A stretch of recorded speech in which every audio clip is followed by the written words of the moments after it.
So question 1 starts by looking at wind turbines, and the wind turbine can be used to heat water to store the energy that it generates when it's not needed.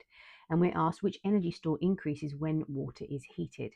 So we can either go for the thermal energy store here because that will increase. Also, we can talk about the kinetic energy store because the kinetic energy store will increase as a result of the heat making the particles move faster. And also we have this thing, if you remember, called the internal energy. And the internal energy is the sum of the potential energy and the kinetic energy in a substance. And therefore, if we've increased the kinetic energy, we have also increased the internal energy. Method B then talks about pumping water uphill into a reservoir, and 1.2 asks us which energy store increases when we pump the water uphill. Well, if we are pumping uphill, there is a movement upwards, we are going to have an increase in the gravitational potential store. Okay, 1.3 is asking us to compare the advantages and disadvantages of these two different methods of storing the energy. We're given some information about the energy that can be stored per 100 kilograms of water and the percentage of stored energy that's wasted. We're also given some information about the installation. So the question asks us to include calculations in our answer. So when doing this, we should be commenting on both of the methods. So let's start by looking at the advantages of method A. If we look at the advantages of method A, we can see immediately that the energy stored per 100 kilograms of water is much, much greater. We can also calculate how much energy we get for heating 100 kilograms of water, because we know that we have got 33,600 kilojoules for 100 kilograms, but we can look alongside here and we can see that 40% of that will be wasted. So we can therefore know that 60% of that 33,600 would be the useful energy we would get from heating 100 kilograms of water.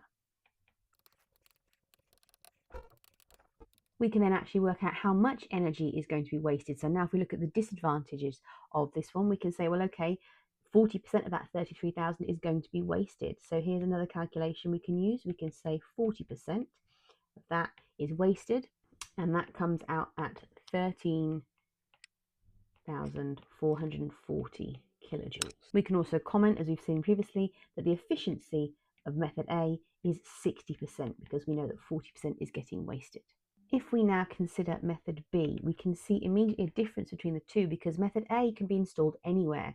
Method B, however, relies on the high mountains. So for method B, a suitable location must be found. We can't just put it anywhere.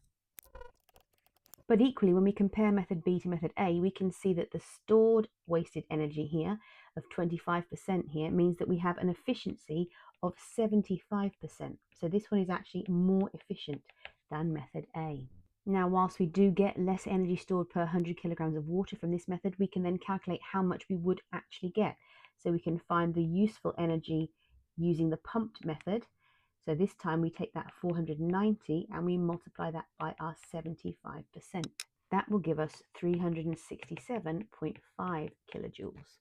And we can then go for a disadvantage and say, well, okay, how much energy is actually wasted now in method B? Well, that is our 490 times by 0.25, and that gives us a value of 122.5 kilojoules wasted. Okay, now we are asked to explain a change that would reduce the amount of carbon dioxide released by the transport and the generating of electricity. So what that means is we need to give a change and we need to say why that change would be a good thing. So with transport, we are looking at things like don't use vehicles that require petrol or diesel. So petrol or diesel or fuel of any kind. So you can be quite vague here when you are talking about your answers. So don't use petrol or diesel cars for transport, or don't burn petrol or diesel for transport. So there is a change we could make. But to get the second mark, we need to say, well, what would you do instead? How would you transport it? So you could, for example, use electric cars. That would work. You could use public transport, for example. You could use a bicycle. Or you could walk.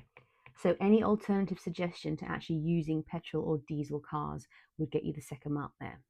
When we then think about the generating electricity, there's two ways we can look at this. We can either say, well, very simply, don't use fossil fuels. So don't use coal or oil or gas in order to actually generate the electricity in the first place.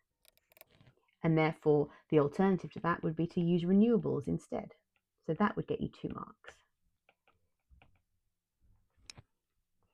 Or the other way of thinking about this is to actually minimize how much generation of electricity needs to happen in the first place. So we could talk about not using appliances when not needed. And the reason that would be appropriate, because what that would mean is it would reduce the demand. And if we reduce the demand for the electricity generation, less of it would actually be generated in the first place.